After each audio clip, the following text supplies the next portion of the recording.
समय का चक्र, जन्म की गूंज और मृत्यु का मौन। क्या इनके पीछे कोई ऐसा सच है जिसे विज्ञान भी नहीं जानता?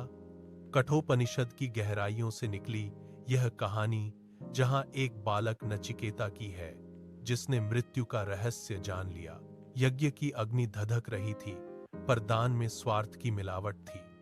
पिता वाजश्रवस जब कमजोर और बूढ़ी गायें दान करने लगे तो नचिकेता की अंतरात्मा जाग उठी, क्योंकि शास्त्रों में ऐसा दान अधूरा और गलत माना जाता है।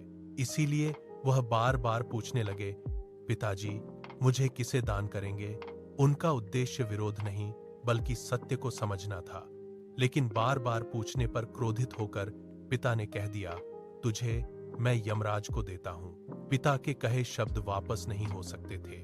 नचिकेता ने डर को पीछे छोड़ा और उस मार्ग पर निकल पड़े जहां से आज तक कोई जीवित नहीं लौटा। उनके कदम डगमगाए नहीं, क्योंकि उनकी मंजिल सत्य थी। एक सुनसान रास्ता जहां सन्नाटा भी शोर करता है। चारों ओर अंधकार पर नचिकेता के भीतर जिज्ञासा की मशाल जल रही थी। वे यमलोक की चौखट पर पहुंच गए, बिना किसी हिचकिचाहट के। यमराज अनुपस्थित थे।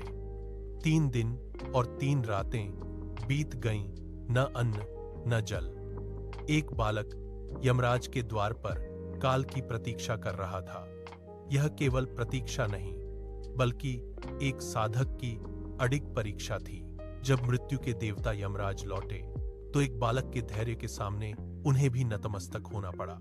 उन्होंने नचिकेता को अतिथि मानकर 3 वरदान मांगने को कहा। यमराज ने लालच दिया, सोना ले लो, साम्राज्य ले लो, हजारों साल की उम्र ले लो। पर नचिकेता ने कहा, यह सब नश्वर है, मुझे तो वो ज्ञान चाहिए जो कभी नष्ट न हो। उन्होंने सुखों को ठुकराकर सत्य को चुना। यमराज ने रहस्य खोला, आत्मा न जन्म लेती है न मरती है, यह शरीर मात्र एक लिबास है। यमराज से प्राप्त दिव्य ज्ञान के बाद नचिकेता अब केवल एक बालक नहीं रहे, वे एक जागृत बुद्ध पुरुष बन चुके थे। नचिकेता की कहानी हमें याद दिलाती है कि उम्र छोटी होने से इरादे छोटे नहीं होते। अपनी जिज्ञासा को कभी मरने मत दो। अगर तुम सच के साथ हो तो तुम दुनिया की सबसे बड़ी ताकत से भी आंखें मिला सकते हो। डर के आगे मत झुको, उसे चुनौती दो। जो डर से ऊपर उठ गया वही जीवन जीत गया।